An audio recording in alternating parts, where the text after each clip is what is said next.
This all started as a test in the sand, a test for her daughter's love, and an offer to be Ra's al Ghul's heir apparent, to help lead a new world order that would seek harmony with the Earth by eradicating most of the human population. It was an offer I refused, and just as darkness overwhelmed me, an antidote for a scorpion's deadly sting was sealed with Talia's kiss. I paid Ra's a visit that night to point out that gaining immortality through his Lazarus pits didn't make him immune to pain. Then, for the first time in my life, I let my heart overrule my head and discovered that what I thought was love was actually a calculated truce to merge the Wayne and Al Ghul bloodlines in a way I foolishly never imagined. Talia raised the boy on her private island, immersing him in the ways of war, letters, and the arts, building a leader to someday rule the League of Assassins. But Talia found the boy distracted with only one thing on his mind, and that was to meet his father. So, in less than an optimal situation, I met Damien, my son, for the first time. And from that moment on, I worked at finding a way to push him past the obscene indoctrination of his early years and prayed that nurture would win out over nature. But there wasn't enough time. Damn it. Just as we started to grow close, I died. Or so everyone thought. Dick put on the cape and the cowl, and Damien joined him, going against Dr. Hurt and a slew of other psychos.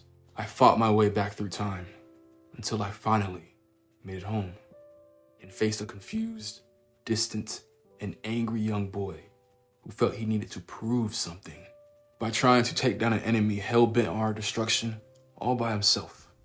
Our battle pushed me to the edge, and Damien over it. Damien killed him. My hope that Damien could break free from his mother's dark schooling was fading.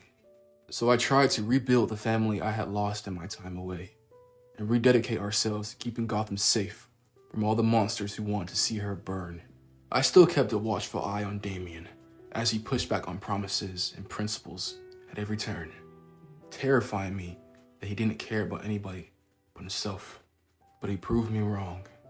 Damien secretly spent months searching the sewers beneath the street where my parents were murdered and found a pearl from my mother's necklace that shined a bright light into our lives and brought a little peace. But the Joker returned to make sure that didn't last long, dragging behind an old truth that shook the trust of my family we still haven't fully recovered from.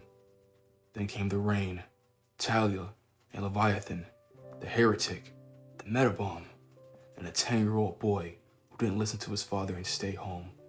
A 10-year-old boy who made a decision to save his city and the people he grew to care about, no matter what the cost. I think of how Damien died at the end of that cold steel blade every day, and not being there to hold him, hug him, tell him how proud I was to be his father one last time.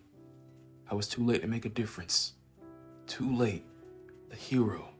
Instead, I beat down the beast that murdered Damien and ended up looking to the face of his clone, a 7-foot unstoppable killer baby controlled by Talia. And as we finally crashed Talia's apocalyptic plans, someone decided to end her permanently with a bullet to the head. Back in the cave, I stared at Damien's lifeless body, realizing I failed him in so many ways. Or so I thought. I fell into a black hole of denial. With everything I'd seen, the science and magic all around me, if there was even the slightest chance of getting Damien back, I would take it. I did things I'm not proud of. Pushed people I cared about even further away, until I was shown that no matter how many different ways I fought his loss, there was nothing I could do to change it. Like my murdered parents before him, I had to bear the pain and now live without my son too. Then leave it to Ra's to come along and rip that scab off my soul and steal Damien's body along with Talia's.